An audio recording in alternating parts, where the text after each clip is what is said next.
Maybe you've heard the news. Last night, we hosted Ye, formerly known as Kanye West, Milo, and Nick Fuentes on TimcastIRL, and Ye got up and stormed out about 27 minutes into the show. And there's a lot that people don't understand about it, despite the fact that we did talk a lot about it after he stormed off and we carried on with the hour and a half show. We were planning on doing a members only uncensored segment, and I think this was staged. Maybe by Ye, but I don't know. I think Milo is a very, very smart guy. I said before, I think he's a genius because I'm looking at what's going on. And I either have to assume that Milo is orchestrating some powerful vengeance, or he slipped on a banana peel, did a perfect backflip, and then said, ta-da. But I'll explain in great detail. The big news right now that's been going on for the past week is this. From Mediaite. This is a effing nightmare. Trump world leaking amid nuclear meltdown over Trump's dinner with white supremacist Fuentes. Big news. Dominating the front page on numerous outlets.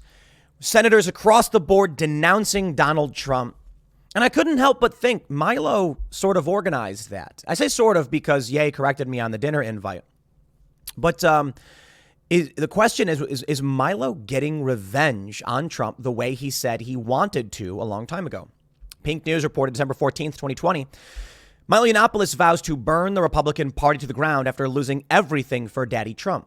Now, I'll get into this in great detail, but I first want to talk about what happened last night for those that may not have seen the greater detail or context. I'm being hit up by people saying, I just saw the clip of him storming out. What happened? Let me tell you what happened. Before the show, I had discussed with Milo, Nick, and Ye why we wanted them there. I, of course, find their statements ridiculous on Jewish people because, and they can't seem to understand, maybe whatever. I said, guys, I don't want to sit here and just have this debate over again. I understand, Ye's talked with Friedman. People in the media have pointed it out. We know, okay? The issue is Donald Trump invited Ye and Fuentes to dinner and a few other people. It became big news. Some people argue that Trump knew who Fuentes was. Ben Shapiro had tweeted, maybe if you don't want to dine with an anti-Semite, don't invite, if you don't want to dine with an anti-Semite you don't invite the one you do. So I got questions. When did Donald Trump invite Ye? Why? Why didn't he cancel? If there's so much here.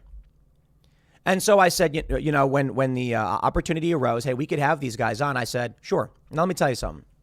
A lot of people are saying, Tim wanted a high profile interview to get a bunch of press attention. No, absolutely not. I reject that 100%. Our guests are typically not the extremely high profile people. We do a lot of DC commentators. It is a topical news show, not a Rogan style interview show.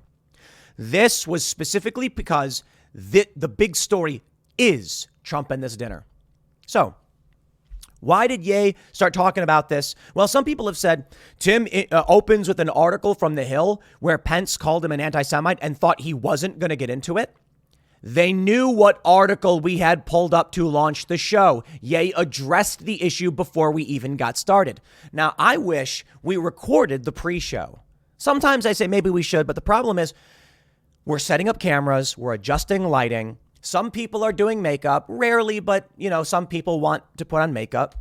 We're getting drinks. We're discussing what they think the big topic is going to be. And I say, hey, guys, let's save the conversation for the show. Let me pull up articles. Let's just get everything set up. In the pre-show, Pence asked, I said, here's the article that I think we can lead with because Trump is being dragged over this dinner with Fuentes specifically, but also Ye's involvement. They knew. And they were like, yeah. And here's the funny thing. During the pre-show, when Ye would be talking, I'll be going like this and I would put up a finger. This is what I normally do when people are talking. If I need to change the subject, advance to a new segment, or just there's an issue. Like people are like, Tim interrupts. Look, guys, if you watch when we do the split view thing, you'll often see me put my hand up. Like I'm just saying like, hey, I'm going to try and get in. I'm trying to be a conductor of this show. You know what I mean? I want everybody to talk, and preferably they all just talk and I don't got to say anything. But I do have to say, for time, for segment, for topic, in response to audience questions, I'm going to try and move things along, or I'm going to say something. In the pre-show, Ye's talking, and then I'm listening, and I'm like, okay. And then I put my hand up. As soon as I put my hand up, he would immediately stop and go, you want to say something? And then I would say, yeah, we'll finish your idea. I just want, like my intention is not to put my hand up to stop you. And so I actually outlined this before the show. I said, just so you know, guys, I want you to be able to talk about what's going on. If I put my hand up, just know that I'm getting ready to say something. I want to interject. I don't, it's to avoid everybody screaming over each other. I may need to bring something up. I may need to push back on something. Quite literally, I told them, you cannot just come on here and say these things without expecting pushback. And if you do, I will put up my hand and I'm going to push back. And they said, yeah, of course. I don't know if Milo planned this. Milo insists he did not. According to staff members that were on the property, they said that he genuinely looked bummed that things were falling apart this way. And, I don't know. I genuinely don't know. I don't know. I wonder if Ye planned this because additionally, we have people here who are fans of Ye. I would say not fans of the recent history of Ye, but like his music going back. And what's been expressed to me is that he does this thing where he has this bomb fame period and then comes right back. Maybe it's not this time. Maybe this is part of his personality. He's only lucky to have come back. Maybe this was planned. Then I'll tell you. And I want to read some of these articles and show you how hilarious the media is being. And then talk about maybe Milo's revenge. And I'll give you some context there. Before the show, we had this article. And I said, I guess the big news right now. And I think Ye even pointed this out to me. The big news, of course, that Pence is denouncing Trump. Pence came out and said Trump shouldn't have done this. He should apologize. And Ye said something like, so what happened, though? Like Pence betrayed Trump or something? Very calm. And Fuentes said, well, it's because there is this very loose, I've already said, but I'll paraphrase, albeit silly idea that Pence could have rejected the results in 2020 or something like that. And Ye was like, yeah, okay. When we started the show, but before the show, I was like, guys, I know you have these views. You've debated them. I'm not a fan, obviously. If you want to bring them up, I am going. I said, look, who am I kidding? You're going to bring them up. I'm going to push back. I'm not going to let you just say these things. And they're like, of course. And Milo was like, but this is about what the plan is. It's about a potential candidacy. And I said, okay, we know what their views are. We don't know what happened at this dinner. We don't know how they ended up there with Trump. And it is sinking Trump world, according to a lot of people. I thought, this is Milo's revenge, isn't it? And the reason why he wants to come on this show is because he's going to put these people in front of the world and say, this is who Trump was having dinner with. And then maybe it didn't go according to plan, or maybe it did. So when the show starts, and immediately, Ye's just like, I want to talk about antisemitism and what it means and all that. And I said, so you want to just go right into it? Fine. I'm like, they're nuking the show. Because, Ye acting like, he said during the show, he threatened to walk if it was another Lex Fridman kind of thing. I'm like, bro, you are doing this. So I think Ye may have planned it. Not surprised. He apparently was laughing and smiling on the way out. And I wonder if he planned the whole thing. Grabbed a bunch of Luke's cookies and took off. And he said something like, I came what I did to do. I don't know exactly what he said. I was told by our security guys that as he's leaving, he said, I came what I did to do, did the show, conquered it, and ruined Tim Pool or something like that. Maybe he said ruined the show. I don't know. Whatever his plan was. Before the show, I was telling him, I said outright, you talk about Jewish people. How does that explain me? And he goes, God's on our side. I'm like, what? That's meaningless. There's a bunch of people in media who are not Jewish. And the example that goes right top of my head, because I worked for them, I know, is Vice. Shane Smith, Irish Canadian guy. I'm not trying to drag Shane. That's the example I have at the top of my head. There are many other people in media who are not Jewish. Okay. I said, how do you explain? He's got a woke, Vice goes woke. Totally. And that was completely under Shane's control, an Irish dude who became a billionaire. Ain't nobody holding you back. You became a billionaire. You've got specific people. I said this before the show, and Ye was like, whatever. And then as soon as the show goes live, all of a sudden he's like, oh man, I'm so out. I'm not going to do this. Some people were like, Tim should have just let him speak. Yo, I asked him about the dinner, and it was I knew what was going on right when the show started. Before the show, it's lively conversation. The show starts, and then it's quiet. And I said, so what happened with this dinner? And, it's very, very quiet, the audio. And then you'll notice at the beginning, I motioned to Surge, which you probably didn't see on camera. And then Ye goes, oh, was that? And then I was like, I'm just telling him to turn the volume up. Because all of a sudden they got quiet. We do the audio beforehand. We normalize their audio beforehand. Show goes live, they quiet down. Real quiet, it's just talking like this. And then I'm like, okay, crank the volume up. I kind of think it was on purpose. And I wonder if it was Ye who did it. Because you got to think about what he's doing right now. Okay. Donald Trump invited Ye to dinner. Let me pull this up. Joel Pollack on Twitter says, fascinating from Timcast. Ye says dinner with Trump was scheduled before the DEFCON tweet, postponed after midterms. Ye says Milo reached out to him after the tweet. Milo says he brought Fuentes into the conversation. Ye confirms Trump had no idea who Fuentes is. Maybe it's all random nonsense, but I'll tell you. Donald Trump invited Ye before DEFCON. But hold on. He didn't disinvite him after? You don't have to.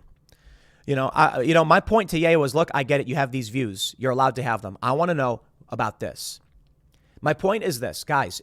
I know that you know. I know the media knows. You know what I believe. Any honest person does not need to have a referendum on Jewish people with Ye when he's in the news and we know. What I want to get to is, did Donald Trump know what he was getting into? Because Fuentes had apparently said in the past, I'm not going to say, he said something like, I'm not going to say he knew who I was, but he knew I was me, or something to that effect. Okay, well, Ye confirmed Trump did not know who Fuentes was. Okay. But I got to wonder. Ye wants to run for president. Okay, I don't know how he's going to run for president if he can't sit down and have a conversation. But fine, whatever. Ye doesn't owe me anything. I'm not mad at him for storming out. I'm just trying to explain what's going on. I'm not mad at Milo. I'm not mad at Fuentes. I don't like their views. I'm not personally aggrieved by them walking out. I don't think they're. I feel really bad for Milo, to be completely honest. He is a very, very smart guy. I don't know what he's doing, but I don't know why he decided to wrap himself up in this stuff. Because he's a guy who is a lot of people think some people said, Tim, he's not a genius, he's a grifter. I'm like, dude, you don't understand what this man's been doing behind the scenes. And I can't even begin to describe. Like this whole thing. Let me show you this. In 2020, Milo said, burn the Republican Party to the effing ground. I lost everything helping to put Trump in office. My life and career were completely destroyed. Was it worth it? No. I feel utterly betrayed. I will have vengeance. I am dedicating the rest of my life to the destruction of the Republican Party. Motive much? Yeah, maybe. I think that's motive right there. But I don't know. Maybe it was, maybe it wasn't. I'll say that I've got like leftist media outlets being like, Tim Pool offered up a friendly chat to anti-Semites and then was forced to push back. What does that mean? Like, what? Yo, I love the identitarian left and right. You've got the identitarian right saying that I wouldn't let Ye just explain who they were or whatever. And I'm like, they knew exactly my position. And I want Ye to explain the holes in his logic, which he cannot do. He can't do it. And he also wouldn't let me entertain my thoughts. He wouldn't have a conversation. Did he think that he was going to come and sit down and monologue? Let me clarify, because I said yesterday, maybe that's what he thought. Milo came on the show and just talked straight. And I explained, Milo's been silenced for 5 years. He is a Trump world personality. Trump is announcing again, and it was really interesting. I said, okay, we'll let him speak. And Luke did interject. I also interjected. But for the most part, he was explaining what he thought and what he felt about Trump. Yeah, he's been on a bunch of podcasts. He's talked all about this. I don't need you to say this stuff. And I'm not here to create a referendum on an entire group of people. I'm here for you, who everybody knows what you think, to explain why Trump met with you, a former president who's currently running, and you are saying you are running. I had a bunch of people hit me up before the show, and they were like, Tim, you can't let them get away with it. You need to push back. You need to call out these things. And I'm like, in due time and when it matters, I will absolutely say these things. Like, for one, Milo accused Ye of being gay. Fuentes has disparaged black people. Here they are working with this guy. What's going on? Milo said he was Jewish. What's going on? It didn't even get to that point. It didn't even get to that point. What I told these people, and I told the Spectator, is, a lot of people were hitting me up being like, are you seriously going to do this? And I'm like, bro, these conservatives hitting me up being like, don't platform them. I was like, you want to try me, bro? You come to me when Milo is speaking at Berkeley and Antifa shuts it down, and you say, oh, that deplatforming doesn't work and you shouldn't do this and people should have free speech. But now all of a sudden you're like, don't platform these people. I see conservative GOP people being like, you're platforming these people. I'm like, yeah, they're the biggest story in the country right now, maybe the world. So yeah, I want them to explain what they said to Trump, what Trump said to them, was Trump happy? Was he sad? And we had an opportunity to do it. I guess they didn't want that opportunity. I think, I think based on the fact that they knew at the story we had pulled up, that I told them outright, guys, I understand this is going to be a big component, but let's focus on the news and then we'll get to this stuff. I said quite literally, who am I kidding? You guys are going to bring it up. I'm going to push back. And when you start saying this stuff, when I put my hand up, I'm going to push back on this. Milo was like, is this the system you've developed to avoid censorship? And I was like, no. It's so that people don't speak over each other. And it's because I'm not just going to let you say it. He's like, I know. I'm kidding. Yeah, he stormed off. Here's what I think. Full transparency. This was the perfect outcome for everyone, I guess. Depending on what your perspective is, I don't know. The perfect outcome. Ye got to say what he thought of, Jewish people. And I don't know what his argument is. I don't understand his perspective. I thought that he had told people he was not saying all Jewish people. He was saying some or a bunch, a handful. Okay, well, I don't know. You have to explain it to me. You can't just come on and assume everybody knows everything you're thinking. But let's break this down. Milo wants revenge on the Republican Party. What did he get? He got Trump to meet with Fuentes. The entirety of the GOP is now coming after Trump. Milo and Fuentes both said that Trump's speech was weak and it was not daddy and it was not good. And now all of a sudden here they are saying that, Trump is not the guy anymore or something to that effect. I don't know. Trump is reeling from the dinner with Fuentes and Ye. He's trying to downplay it, but he can't denounce it because he'll lose all of those people who like him. Wow, that says a lot. You should. He doesn't want to create disaffected voters. I don't know what the issue is. Storming out of the show was big news, and now it's front page of TMZ right after it happened. So think about it. If Ye came on my show and talked details of Trump's dinner, they'd get some stories. Some people are interested in that. But Ye knows how to get press. Storming out without accepting any challenge to his views means that he and Fuentes can say these things, or Fuentes only got a few words in. They will not be challenged on it on the spot. They'll storm out, and the press won't be about that. It will be about storming out. It will be a nonsense drama story. Not about their views, not about their politics, not about their plans. It will be that they stormed out. So, Milo, Fuentes, Ye, major press from this. Drama. Their views aren't sufficiently challenged. They walked away from it. Trump is made to look really, really bad because this confirms Trump invited Ye to come out after what Ye had tweeted, and Ye holds these views. So now the question is, what was he saying to Trump? You think that Ye wasn't sitting there saying this exact same thing? Let me tell you, when the show started and we brought up the dinner, Ye immediately starts talking about Jewish people. So I'm supposed to believe that we sat down with Trump. Trump didn't say anything. Rumors are that Trump was yelling at him. Maybe this is why. I don't know. So the story you get now is Milo wanted revenge. Milo introduced Fuentes into the conversation with Ye. Ye brings him to Trump. Is Ye trying to sink Trump too? Apparently, Ye asked Trump to be his running mate. Trump got offended. Ye wants to run for president. I genuinely believe he does. He asked me, it's so weird. He's not insane. I'm telling you guys, people are like, oh, Ye, I'm getting messages. They're like, maybe he's really he's bipolar and he's being taken advantage of by Fuentes and Milo. And I'm like, I don't believe it. I think I think Milo and Fuentes see an opportunity here. But I talked to Ye beforehand, completely lucid, completely coherent, smart. That's why I'm like, this guy knows what he's doing. There's no way you get to this point by accident. You do not become a former billionaire or whatever it is on accident. When he went up on stage with Taylor Swift all those years ago and said, I'm going to let you finish. Come on, he knew what he was doing. So I don't believe this was an accident. I don't know who planned it or what. But the fact that Ye calmly, with a smile on his face, asked me questions. He said something like, I don't need to do these podcasts. This is before the show. He's like, I know I'm lifting up their profile. And then I said, I don't think your profile could be any higher. And he's like, exactly.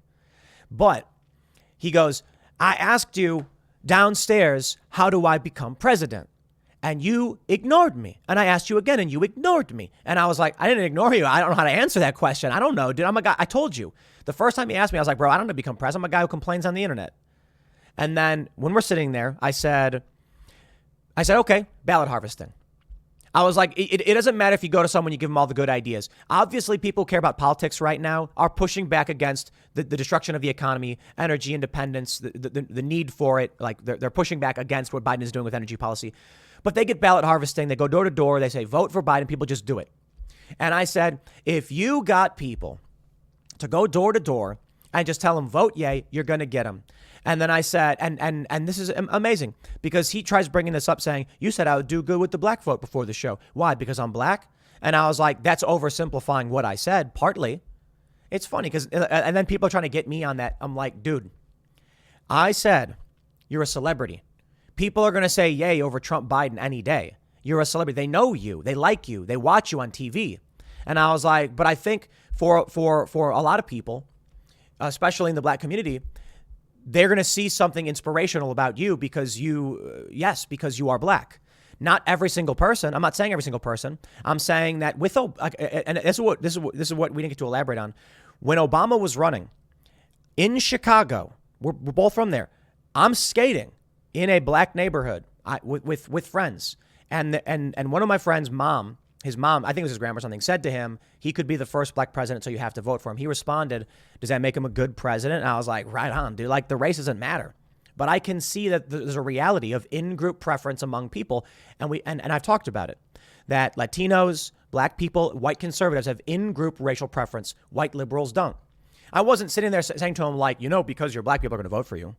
I was saying, you're a celebrity. You represent a community, and that will probably do well. Not a lot. I don't know what degree. And then Fuentes chimed in and says Trump reached the upper limit. It's really fascinating that this conversation didn't get recorded. It's unfortunate. But anyway, what I want to say is, let me. I guess we'll just wrap these thoughts up. Maybe I'll get into it more later because news is developing on it. I'll have to address some stuff. But he stormed out, and this is what happens. There's no sufficient pushback to his views. It further highlights the problem of them being with Trump. Fuentes, the last thing he says, and maybe this is what I'm telling you, man, I think Ye may have planned this. It's an effing nightmare, says Mediaite. Hear this. What was the last thing said on the show right when Ye walked out? Some people are like, Ye warned you he was going to storm out. Ye's the one who brought it up. They knew beforehand the story. Ye mentioned Pence. He knew the Hill. Pence says, and he knew. They were like, Tim should have changed the subject. I said, they're being unfair to you. And I was segueing into the corporate press, the media, but he says, no, who are they? Oh, the corporate press. And then what happens? Fuentes says, and I said, but it's like, he says, I said, I don't use the word they the way you do. And then Ye says something like, we can't say who they are. I said something, Fuentes, the last word. He says, but isn't it though about them? That was it. As soon as Fuentes said that, Ye gets up and walks out. Now I started talking about stuff you can't see on camera though. I start talking and Ye's getting up and leaving, and then I stop and then I start looking at him as he's walking out. It was right after Fuentes said that thing. Ye walks out. He did what he needed to do. This is what I heard from my staff, my security guys. As he was leaving, he says he came on and got what he needed. Something to that effect. Here's what I think. He wanted Fuentes on the show. He wanted Fuentes to say it. He wanted that on Trump. He's running for president. He's taking Trump out of the running. Maybe not. Maybe it was all a big accident. But you don't become a very powerful, influential person by being stupid. Ye may be arrogant, eccentric, or he may be cold and calculating. Before the show, he was very calm. He's downstairs. And maybe we got footage. Here's the bad news. Nobody filmed him on the way out. Stupid. A bunch of funny stuff happened. When Luke went out to go after him and said, guys, come back, finish the discussion, Ye was like, am I being detained? Am I being detained? Am I free to go? I was told so we had a security team. They drove them to their location. They got on a plane. They left right away. And he was saying they were laughing and saying, like, they got what they needed. They accomplished it. So I don't know. I don't know if Milo planned it or whatever. But the last thing, it was like one of the first things Fuentes actually said. And the last thing he said was an overt statement on Jewish people. And then Ye calmly, smile on his face, gets up and walks out. And apparently he was laughing on the way out, smiling. I don't think he was upset.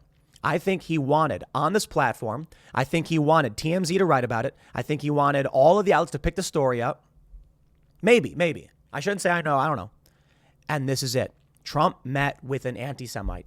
Milo got Ye to bring him in. I wonder if, I think Milo, I don't know, man. I don't know.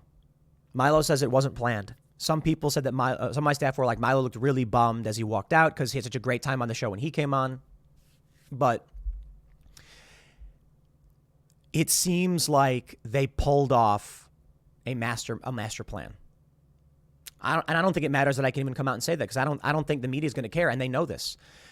You got the Daily Beast smearing me. You've got Hassan smearing me, and they're saying everything that needs to be said to drag Trump into oblivion.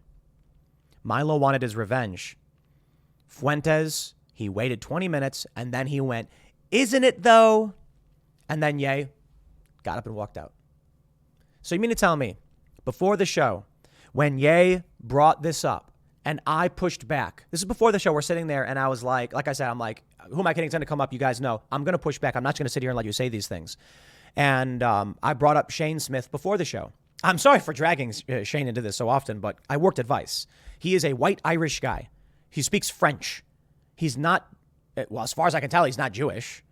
And he was a gutter punk dude in Canada, is my understanding. Started a magazine with a bunch of friends, built it into a massive $1 billion company, totally woke. Yeah, no problem. None at all. Some people are like, it's because you kept cutting him off. No. I'm putting my hand up and I'm waiting. And before the show, Ye would be saying something like, so I'm working on this project. You want to say something? He would just pause with a smile on his face. We're downstairs hanging out. It was me, Luke. We had some cameras. And you'll see it. Very calm with a smile on his face, being like, yeah, I understand.